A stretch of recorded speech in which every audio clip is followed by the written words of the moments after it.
Madame la rapporteure, collègues, l'antisémitisme est un véritable fléau qui met en danger la vie des personnes de confession juive pour la simple et unique raison qu'elles sont juives. La haine des juifs, tout comme la haine des chrétiens, des musulmans ou de n'importe quelle personne appartenant à une communauté religieuse est illégale et inacceptable, intolérable.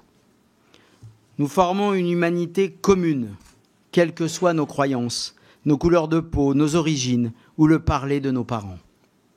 Nous avons tous le droit à la solidarité, à la fraternité et à l'égalité. Avec mon groupe, la France Insoumise, nous ne souhaitons qu'une chose, c'est rassembler le peuple français quand tant d'autres veulent le diviser par le poison du racisme et de l'antisémitisme. Afin de lutter contre la montée de ces fléaux, les propagateurs de haine à caractère racial ou religieux ne devraient avoir aucune place dans l'espace public et médiatique.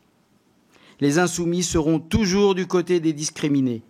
Nous n'accepterons jamais que quiconque soit ciblé du fait de son appartenance religieuse et de son origine ou de son origine réelle ou supposée. En revanche, comment se fait-il que des personnes condamnées à de multiples reprises pour incitation à la haine aient été invitées sur tous les plateaux et ont même pu se présenter aux élections présidentielles à l'extrême droite de l'échiquier politique? Si nous voulons lutter efficacement, ces discours de haine doivent être bannis et non promus.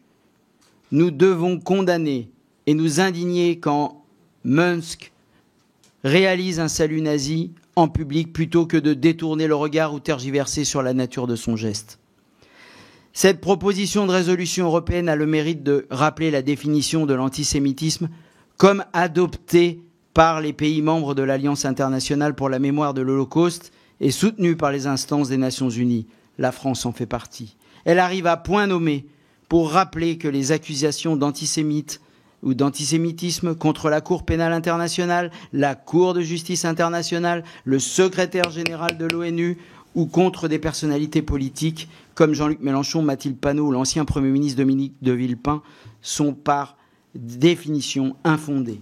En fait, ces institutions et personnalités ont pour point commun de dénoncer un génocide et des crimes de guerre mis en œuvre de manière volontaire par un gouvernement. Merci, M. Amar. En aucun cas, ces personnes n'amalgament la politique du gouvernement israélien avec des habitantes et des habitants de l'État d'Israël.